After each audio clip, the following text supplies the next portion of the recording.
Bonjour à tous, bienvenue dans cette nouvelle vidéo sur ma chaîne YouTube et on se retrouve aujourd'hui pour la review de l'épisode 10 de Pékin Express sur les traces du Tigre d'Or, la grande finale diffusée un samedi soir de façon exceptionnelle puisque le programme du jeudi soir est assez bloqué par l'Olympique de Marseille et donc ils ont décidé de le placer le samedi soir. J'ai pour une fois rattrapé cet épisode en replay puisque je n'étais pas disponible ce samedi soir, puisque hier, pour ceux qui n'étaient pas, qui n'ont pas vécu ça, il y avait la venue de la WWE pour Backlash, puis pour SmackDown vendredi, et j'y étais, et il y aura certainement normalement une vidéo qui arrivera soit avant celle-ci, soit juste après celle-ci, si vous voulez aller la voir pour que je vous parle un petit peu de ce week-end exceptionnel qu'on a vécu. Mais on n'est pas là pour ça, on est là pour parler de Pékin Express. Si la vidéo vous plaît, évidemment, vous pouvez la liker, vous pouvez vous abonner et vous pouvez la partager. Je voulais vous dire, avant de démarrer, juste que cette année, je ne sais pas pour quelle raison, mais les reviews de Pékin Express ont cartonné, bien plus que d'habitude, bien plus que d'ordinaire. Alors que par exemple, moi j'ai adoré la saison dernière, avec vraiment un binôme que j'ai adoré de A à Z et qui nous a emmenés jusqu'au bout. Et pour autant, les reviews n'ont pas autant marché. Et cette année, ça a été un succès, mais incroyable. On a eu des vidéos qui ont fait plus de 10 000 vues et quasi toutes les reviews de Pékin ont fait plus de 10 000 vues. Il y en a même certaines qui ont fait plus de 15 000. Enfin, c'est exceptionnel, c'est indescriptible. Je vous remercie de votre immense fidélité, de vos commentaires, de votre passion. Et puis, ça récompense aussi mon travail parce qu'il y a ce côté où je suis là pour échanger, je suis là pour partager ma passion de ce programme qui mérite tellement de reconnaissance selon moi. Et encore une fois, on a vécu quand même une belle saison de Pékin Express, même si la finale n'était pas celle qu'on aurait voulu, évidemment, avec Riyad et Louison absents. Alors, cette finale, vous la connaissez si vous suivez Pékin Express, toujours le même principe, le temps c'est de l'argent, c'est un duel avec 3 petites étapes, dans lequel le premier binôme qui arrive permet de déclencher un chrono qui fait qu'on récupère de l'argent au fur et à mesure, 10 euros la seconde, ce qui peut aller très vite. Donc ça met beaucoup de tension, c'est un épisode qui va à 200 à l'heure parce que tu as 3 mini sprints, puis après le sprint final avec des questions, etc. La finale de Pékin Express, je l'ai déjà dit ici, je le répéterai jamais assez, mais c'est clairement le point fort du programme. Je le répéterai, mais quand on regarde Koh-Lanta et que ça se termine avec un épisode où il y a les poteaux, c'est juste comparer ce qui est comparable, comparer en termes de tension, comparer en termes d'émotion, comparer tout ce qui existe, c'est juste indescriptible, c'est même pas photo. Encore avant, quand il y avait l'orientation, on pouvait comparer, mais là maintenant, c'est incomparable. C'était malgré que aucun des deux binômes ne me passionnait particulièrement, là c'est une review plus qu'à chaud puisque j'ai terminé l'épisode il y a une petite dizaine de minutes, donc c'est une review à chaud. Je peux vous dire que j'ai passé un excellent moment. Je l'ai regardé de A à Z, sans pause, sans rien. Je me suis régalé, je me suis porté. En fait, ce qui est bien avec la finale de Pékin, c'est quand vous regardez ça, comme je vous dis, on vous attrape par la main et une fois que vous l'avez branché, après là, bam, bam, bam, bam, bam, ça va à 200 à l'heure.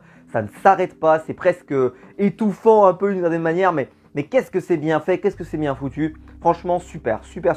J'ai même envie de dire que je trouve que la finale a été bien mieux réussie que la demi, qui m'avait un peu déçu parce que je trouve qu'ils n'avaient pas réussi à faire des trucs un peu huge, des trucs un peu avec, vous savez, des trucs à sensation, etc. Alors je dis pas qu'on a eu des trucs à sensation là, mais on a eu des trucs qui étaient bien faits pour la finale. Des trucs où on peut facilement perdre du temps, perdre ses nerfs, etc. Et je pense que c'est cette mécanique-là qu'on doit avoir dans les jeux de la finale. Et que pour la demi, ça me gênait plus qu'on n'ait pas des trucs un peu exceptionnels, un peu machin, un peu huge. Ça, c'était un peu dommage. Et ce qui fait que j'ai passé un excellent moment. Alors si on rentre dans le détail, donc cette finale s'est déroulée à Hanoï, ville du Vietnam. On va commencer avec un casse-tête. Donc un casse-tête qui s'appelle la Tour d'Hanoï. Alors en fait vous avez un nombre de cercles qui sont positionnés du plus grand au plus petit. Et il faut sur les 2 autres taquets déplacer les cercles un par un, mais sans jamais à aucun instant que sur l'un des piquets, il se retrouve avec un élément plus petit et après un élément plus gros sur le dessus. Truc qui, franchement, je pense que ça peut vite être compliqué. Après, c'est le truc, c'est que plus vous allez tenter de choses, plus vous allez comprendre la mécanique, plus vous allez comprendre que il faut en mettre un, puis après parfois faire une sorte de rebascule pour en remettre un, pour rebasculer, pour en remettre un, etc. etc.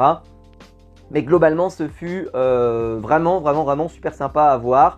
Ce qui est dommage, c'est qu'il y a eu beaucoup de cuts. Donc on avait du mal à voir comment ils réussissaient vraiment à répondre, en fait, à voir le raisonnement et le cheminement logique. C'est dommage parce qu'en fait, des fois on arrivait, ils étaient déjà arrivés de l'autre côté. Je prends un exemple. Le premier accomplissement, c'est les Corses qui arrivent à faire passer le cercle le plus gros de l'autre côté, donc vers le 3e taquet. Et qu'en fait, quand on arrive, c'est fait. C'est-à-dire que t'as pas le cheminement, ça s'est produit quand on te dit bah bravo, les filles ont fait le plus dur, elles sont arrivées, elles ont mis le cercle de l'autre côté. Et c'est dommage, on n'a pas vu le raisonnement, c'est un peu con, alors c'est pas grave, mais voilà, pour ceux qui auraient aimé avoir un peu le raisonnement, souvent par exemple, même quand on l'a pas, t'as Stéphane qui t'explique, qui te dit pour résoudre ce casse-tête, il faut déplacer ça, déplacer ci, refaire revenir, etc. Il t'expliquerait, bah là il l'a pas fait, alors dommage. Parce que je trouve qu'à l'image, on voyait évidemment, mais c'était pas complet. Il y a eu beaucoup de cuts, donc voilà, ils n'ont pas tous utilisé à mon avis le même chemin. Je pense qu'il doit y avoir plusieurs chemins pour y arriver. Enfin, j'en sais rien, mais en tout cas, c'était intéressant.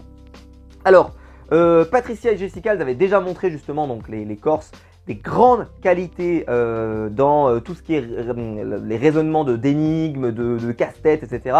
On se souvient du taquin que Jessica, elle était arrivée, elle a fait mais bien sûr, évidemment, tac, tac, tac, tac, tac, tac. Ah mais d'accord, il y va. Bon, elle avait vraiment été exceptionnelle. Et donc elle a été encore une fois exceptionnelle puisqu'elle est partie extrêmement vite, ils sont partis tout de suite. Donc c'est les Corses qui vont arriver les premières au parc, mais là pas de drapeau. Donc là, elles vont continuer de tourner, etc. Et elles finissent par arriver premières, mais elles ont perdu énormément de temps à faire le tour du parc avec leur bagnole. Et ce qui fait qu'au final, elles vont gagner seulement, entre guillemets, 4 minutes 37 et donc seulement 2770 €. Je ne l'ai pas précisé au début, mais les deux équipes avaient 50 000 € au départ. Donc vraiment égalité parfaite. On passe à la suite. Deuxième sprint intermédiaire, épreuve de karting. Donc avec...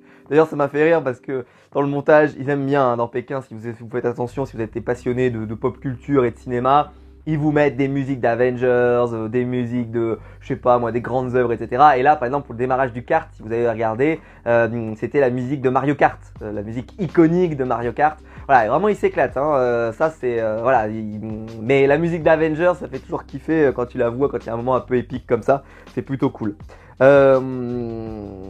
Et là, l'épreuve de karting, donc comme ça sur le papier, il y en a une, c'est Laura. Laura, elle arrive, elle dit moi j'ai déjà fait du karting, je connais, limite je vais faire un tour pour voir justement si on peut vraiment le faire en moins d'1 minute, le tour. Et ensuite, donc avec ce temps de moins d'1 minute, il faut qu'à la fin tu puisses mettre le ballon à l'intérieur d'un carré pas profond. Donc il faut avoir la bonne puissance, pas trop, mais pas non plus trop peu parce que sinon ça va pas aller, etc. La bonne trajectoire pour que le ballon aille vraiment, enfin c'était vraiment un truc à faire péter un câble aux gens, donc excellente proposition pour cette demi-finale.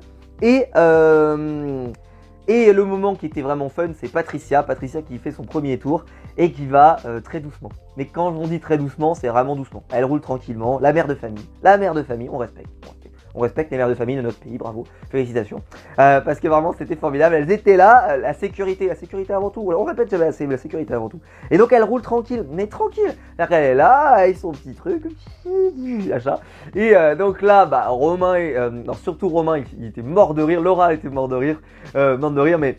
Même Jessica, elle ne pouvait pas se retenir de se marrer, tu vois, vraiment c'était le moment un peu, dans tout ce moment de tension qu'on va avoir sur l'ensemble de ces 2 journées, là c'est le moment un peu hors du temps, vraiment c'est marrer, juste de voir ça, parce que c'est vrai qu'elle avait vraiment l'impression qu'elle allait à 2 à l'heure, quand tu voyais à la cam, elle avait l'impression que ça allait très doucement. Au final, à la grande surprise, parce que quand je vous fais décrypter, vous dites bon bah les Corses sont pas prêts de partir, et bah c'est quand même les Corses qui vont partir en premier, bah ouais. Donc grosse surprise pour ma part. Laura elle va vachement galérer avec le ballon, et là il va y avoir, et je pense qu'il y a au moins 20 minutes d'écart entre le moment où Laura doit partir et le moment où les Corses sont partis dès le départ. Ce qui fait que Laura va continuer de faire des tours, et on voit hein, le tour, bah, ils mettent à chaque fois 1 minute pour le faire. Donc déjà vous faites le compte, ça veut dire que ça met au moins 1 minute pour le faire. Tu te remets au truc de départ, ils doivent relancer le chrono, etc. Donc ça veut dire que déjà si tu le fais, même ne serait-ce que 3 ou 4 fois de plus, ça fait déjà 8 ou 10 minutes. Si tu le fais 5 ou 6 fois, ça doit vouloir dire 15, 16 et puis après 20, bah, tu vois, donc ça peut aller très très vite et tu peux très très vite en prendre dans la tête quoi. Donc c'est ce qui va se passer et donc là on se dit les Corses vont mais alors creuser l'écart, elles vont récupérer énormément d'argent. Et là, bon, Romain et Laura, en sortant de l'épreuve, parce qu'ils finissent par y arriver, ils tombent sur un super pilote. Il va vite, il arrive à éviter les bouchons parce que cette ville, il y a beaucoup de bouchons, beaucoup de circulation, on l'a vu. Et il va vite. Bon, on se dit, bon, il va vite, tant mieux, il va pouvoir récupérer du temps, mais donc le score ne sera pas aggravé, mais elles sont quand même parties bien devant. 20 minutes, même si tu as un chauffeur rapide, on le sait, hein, un chauffeur rapide, ça peut rattraper parfois 5 minutes.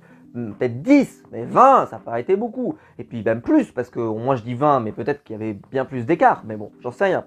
Mais on va dire 20 à peu près. Et bon, sauf qu'en fait on découvre que les Corses, elles ont choisi un chauffeur qui a décidé, puisque en fait, je sais pas comment elles se sont débrouillées quand elles lui ont présenté le truc, mais il n'a pas compris que c'était une course. Et il s'est dit, bah, je vais faire un léger détour pour leur amener voir un monument de la ville, un monument sympa.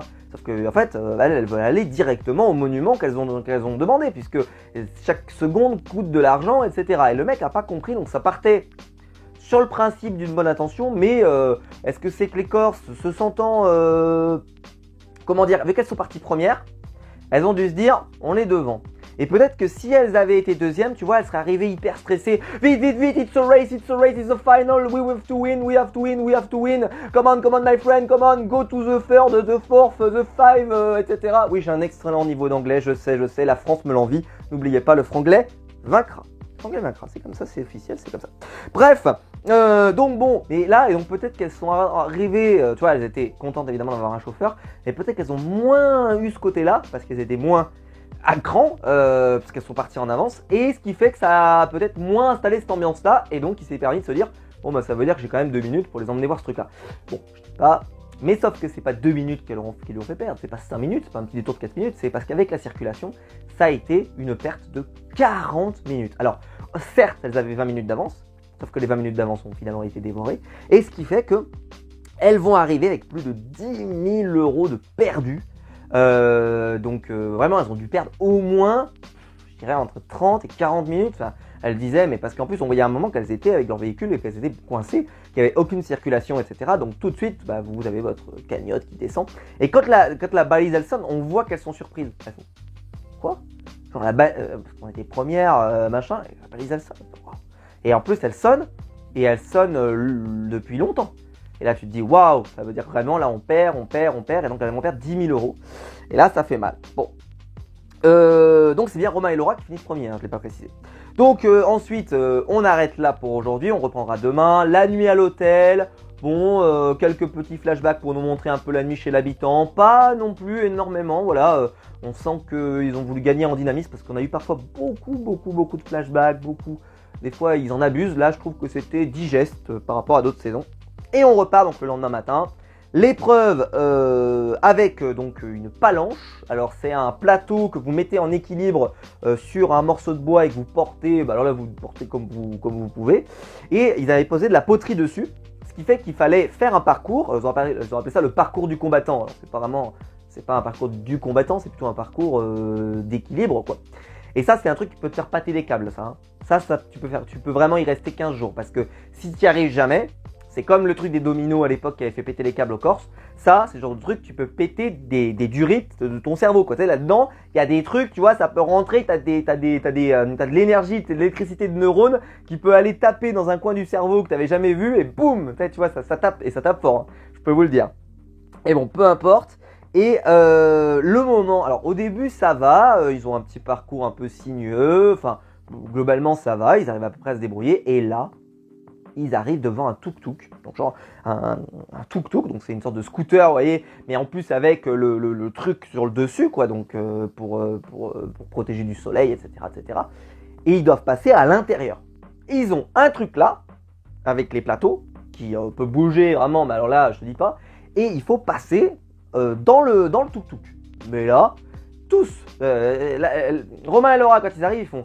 Moi, je vois au début, je vois un peu le parcours comme ça, je le regarde de loin. Je dis, bon, les 2 premières étapes, j'arrive à voir comment je vais passer.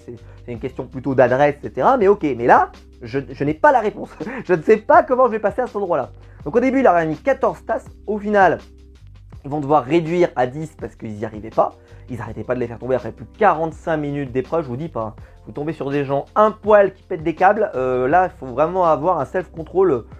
Franchement, bravo, hein. Là, personne n'a pété des câbles. Bravo. Même quand il y a un binôme qui est parti plus tôt que l'autre, ils sont restés calmes, tranquilles et tout. Enfin, franchement, ils m'ont impressionné. Et donc voilà, Romain et Laura galèrent. Tout le monde galère, les corses galèrent. Mais à un moment, Laura, on sait pas comment, mais elle y arrive. Elle passe, franchement c'est un miracle. Alors là déjà, j'ai noté, c'est Romain qui est très sensible, donc très sensible aux émotions, au stress et tout ce que tu veux. Je l'ai trouvé, et c'est rare depuis le début, je trouve, extrêmement calme, extrêmement posé, extrêmement calme. Il avait des consignes très claires. Attention, le plateau, il faut que tu le lèves un tout petit peu, un tout petit peu. Tiens, tu te tournes à gauche, légèrement à gauche. On pivote. Ça faisait penser à Friends un peu dans l'idée, mais voilà, pivote, top. Hop, relève un peu, stop, on avance. Il était extrêmement, on avait l'impression qu'il était concentré, c'était vraiment un moment suspendu dans le temps, t'as l'impression qu'il pouvait se passer tout et n'importe quoi autour, n'importe quoi. Là, il était avec elle à un moment de... Vraiment, c'est une image que... Peut-être que c'est moi qui n'avais peut-être pas capté ça de la part de Romain avant ça dans l'aventure. Peut-être que vous pourrez me confirmer que ça... Mais là, ça m'a semblé être un moment où j'ai dit, waouh, là, Romain, il s'est mis en mode champion. Là, Romain, il s'est mis là, bam, il a mis... C'est bon, mes émotions, je les range dans un placard, dans une valise, je le mets au fond d'un sac, boum, et je suis là, je suis dans mon truc, je te regarde, je te donne mes indications, et c'était extrêmement clair. Elle, en plus, Laura était très concentrée aussi, très précise dans ses mouvements, très précise dans ses gestes, elle a vraiment été très très efficace, et donc ils vont finir par y arriver, ils vont pouvoir partir les premiers, donc bravo à eux. Mais voilà, le tuk-tuk était particulièrement difficile.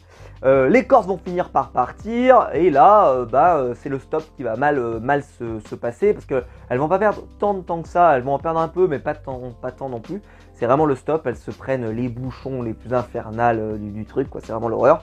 Et donc là, elles vont perdre 19 570 € les Corses, c'est énorme. C'est là qu'on se dit que le regret, il est énorme d'avoir perdu autant d'argent sur l'épreuve d'avant où là, elles avaient pris le bon train. Et là, elles se retrouvent vraiment handicapées. Bon, c'est comme ça. Donc, les cagnottes finales, maintenant, je peux vous les donner. Romain et Laura peuvent potentiellement repartir avec 77 660 €. Et du côté de Patricia et Jessica, 22 340 €. Ce qui est déjà une somme tout à fait correcte. Mais c'est sûr que Romain et Laura, eux, ils ont quand même une somme énorme. Et ce serait con de la perdre. Bon, on part sur donc le sprint final. Même si... j'en avais rien à faire de qui gagne. Parce que je suis honnête, ça pouvait être les Corses, ça pouvait être Romain et Laura, j'en avais rien à faire.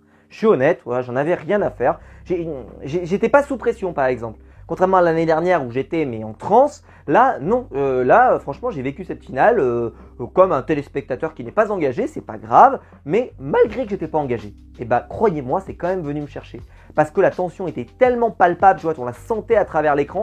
Que j'étais à fond avec les Corses, j'étais à fond avec Romain et Laura, j'étais à fond avec eux. Quand ça se retournait, j'étais content pour l'un, j'étais content pour l'autre. Enfin, bref, en fait, là, j'avais l'impression d'être un peu pour tout le monde. Donc, quand il y a eu un binôme qui est arrivé, j'étais pas plus satisfait qu'un autre. Je me disais, bon, c'est sympa. Mais l'important, c'est est-ce que j'ai vécu un bon moment? Eh ben, super, oui, parce que ce sprint final, c'est le sprint final de Pékin, il est super. Ah bah ouais, hein, si on compare, je le disais tout à l'heure, mais si on compare au poteau de Koh Lanta, il n'y a pas photo. Enfin, il n'y a même pas débat. Il n'y a même pas de débat. Le débat s'arrête à la phrase. Point terminé. C'est exceptionnel. Tu pars, le sprint final, on fait du stop, on répond à une question, on repart en stop, on se croise pas, on machin. Montage hyper dynamique, bam bam bam. C'est exceptionnel, c'est exceptionnel. Alors, seule remarque que je vais me permettre, c'est que donc il y a eu 3 questions qui ont été posées comme d'habitude. Et sur les 3 questions, il y en a eu 2 qui étaient sur la demi-finale. Alors, je vais pas râler, mais juste, je trouve que pour des questions qui normalement quand même permettent de faire un retour sur l'aventure, avoir 2 questions sur la demi, je trouve que c'est dommage. Il devrait se dire au moins on fait une question du 3e épisode, une question sur le 5e épisode et une question sur le 8e épisode par exemple, j'en sais rien. Mais alors évidemment il ne pouvait pas poser de questions sur le premier épisode puisque Romain et Laura n'étaient pas présents. Donc ça déjà on sait qu'il ne pouvait pas le poser, c'était obligé. On savait que cet épisode ne serait pas interrogé. Il y avait aussi l'épisode que les Corses avaient manqué. Donc forcément cet épisode-là je pense qu'il ne pouvait pas véritablement être interrogé également. Donc c'est vrai que ça a peut-être aussi réduit un certain nombre de choix qu'ils pouvaient faire. C'est possible, peut-être qu'ils auraient adapté par exemple si ça avait été, je sais pas moi, Riyad et Louison et Romain et Laura qui ont quasiment fait la totalité de l'aventure, sauf le premier épisode pour Romain et Laura. Là on aurait peut-être eu plus de variété, je peux pas vous le garantir mais juste. Pareil, bon, un peu dommage, pas de Riyad et Louison pour poser des questions, bon, dommage, en tout cas au moins Riyad ou Louison, pourquoi pas. Ça aurait fait plaisir, je pense, aux téléspectateurs. Bon, c'est pas grave, mais voilà, ils ont fait les choix qui leur semblaient les meilleurs. Donc là, on part, gros stop. Romain et Laura arrivent à partir en premier, sauf qu'au final, en fait, ils se sont pas fait comprendre. Le mec va pas du tout dans la direction, ils sont obligés de descendre tout de suite. Patricia et Jessica, elles arrivent donc à la première à la question, sauf qu'elles répondent mal. Et on a donc là, elles mettent super longtemps à répondre. Ça, je ne connaissais pas cette règle. Que si tu es en train de répondre, tu as tout le temps, donc tu peux répondre vraiment pendant 15 ans si tu veux. Et qu'une fois que tu as répondu, là, l'autre binôme peut s'approcher. Elles n'arrivent pas à répondre, les Corses. Et là, donc Romain et Laura, eux, ils y arrivent. Ils arrivent à partir premier. Les autres, ils ont pris 3 minutes de pénalité. Ça s'enchaîne. Deuxième question, et la grande surprise, alors pourtant c'est parti, les Corses arrivent à nouveau premières au point de passage. Les Corses, elles ont bon cette fois-ci, et Romain et Laura ont bon aussi. Donc là, vraiment, mais ça se touche. Les candidats, ils sont là, ils se voient partir, ils se voient arriver, ils se voient répondre aux questions. Enfin, extrêmement serré, un vrai mano à mano, comme on en a eu rarement. On en a eu des binômes qui se croisent, mais là, vraiment, on a l'impression qu'ils se sont croisés à tous les points de passage quasiment. Et alors là, elles vont aller donc au 3e point. Là, elles ont un nouveau bon, et sauf que là, c'est Romain et Laura qui n'ont pas répondu bon. Donc on a une erreur de chaque côté, la balle au centre. Mais on se dit, c'est bon, ça sent bon pour les Corses. Les Corses ont répondu plus vite, elles sont prêtes à partir. Et en plus, quand elles arrivent à répondre et il n'y a personne. Elles partent avec un véhicule et là, le véhicule ne veut pas du tout les emmener en fait au point où en fait, il ne part pas du tout dans ce sens-là. Et elles se rendent compte qu'elles se sont gourées et elles sont obligées de redescendre. Et donc elles reviennent au point d'origine. Et là, quand elles reviennent au point d'origine, Romain et Laura qui venaient d'avoir la pénalité, au final, tout le monde redémarre comme si, en gros, les questions n'avaient eu aucun impact, que les choix n'avaient eu aucun impact à ce moment-là, et là, on part. Et là, tu sais que ça se joue là, qui va partir premier, qui va avoir le meilleur itinéraire, le meilleur pilote, le meilleur véhicule, etc. Vraiment, ça va se jouer sur des détails, sur des gros détails. Et c'est Romain et Laura qui finissent par partir premier. Alors au montage, on sous-entend en tout cas que les Corses partent vraiment juste après. Au final, voilà, ça part. Ils arrivent pour le sprint final, le sprint à pied. Romain et Laura attrapent les torches. Les Corses attrapent les torches aussi. Si vous regardez dans le montage, maintenant ils font bien attention. Ils mettent à chaque fois les 4 torches. Donc quand vous en récupérez 2, il y en a toujours 2 restantes. Vous ne pouvez pas vous spoiler à ce niveau-là. Ils partent, ils courent. Là, il y a le moment un peu émotion. C'est le moment où ils parlent de l'aventure, où ils se disent allez, on y va, on donne tout, on y va, on lâche rien, etc. Romain et Laura étaient hyper touchants, les Corses aussi, qui font ça pour leurs enfants, elles veulent tout donner. Enfin, vraiment, c'est formidable. T'as un peu le cœur qui bat, même si j'en avais rien à faire, comme je vous le disais, qui va gagner, mais c'est pas grave. Alors que ça aurait été Riyad et Louison, je pense que j'aurais été en PLS tellement la finale était exceptionnelle. Enfin, en tout cas, avec ce rythme-là, je pense que mon cœur n'aurait pas tenu. Et au final, c'est Romain et Laura qui s'imposent. Ça me semble mérité. Je pense qu'on peut le dire. Les Corses avaient été éliminées, elles sont revenues. Elles n'ont pas fait non plus, je trouve, le parcours exceptionnel qu'on aurait aimé. Je trouve que c'était un parcours sympathique, mais sans plus. Et Romain et Laura, globalement, ils l'ont pas volé. Ils ont fini souvent premiers, ils ont souvent été très bien classés. Ils se sont illustrés sur les épreuves. C'est des bons gagnants. Faut pas, c'est pas parce que c'est pas Riyad et Louison que, Mais c'est vrai que c'est des bons gagnants. Je préfère limite que ce soit eux qui aient gagné plutôt que les Corses, personnellement, parce que je trouve que c'est plus logique par rapport à la saison et qu'ils l'ont vraiment mérité dans le sens de ils ont eu vraiment une saison complète de A à Z et ça récompense leur saison complète de A à Z, même s'ils ont raté le premier épisode, mais là ils y sont plus ou moins pour rien, puisque là ils profitent d'un abandon médical et ils arrivent au deuxième, enfin pas abandon médical d'ailleurs, n'importe quoi, je dis n'importe quoi, c'était l'abandon, le famoso abandon, celui-ci on peut pas l'oublier, l'épisode 1, vous vous souvenez, oulala, le désastre, on peut l'appeler, avec le recul maintenant, et donc voilà. Ça se termine là-dessus, ça se termine en musique comme d'habitude. Super épisode, vraiment une super finale. Alors oui, comme je vous l'ai dit, c'est sûr, j'aurais aimé avoir un binôme sur lequel je me passionne. Ou au moins limite un binôme que j'aime pas du tout. Et comme ça, je me serais reporté sur l'autre, d'une manière ou d'une autre. Mais là, honnêtement, les Corses auraient gagné. Honnêtement, j'étais même là à me dire, pourtant vous voyez, comme je vous disais, Romain et Laura ont plus d'accomplissement. Mais les Corses, elles ont été tellement douées sur les jeux, elles ont tellement réussi à partir vite en premier, etc. Tu te disais sur la finale, franchement, il n'y a pas photo. Les Corses, elles sont au top du top. Elles sont souvent premières, elles partent bien, elles sont machin. Tu te dis, c'est mérité à la fin. Tu sais, tu vois, donc je leur jetterai pas la pierre.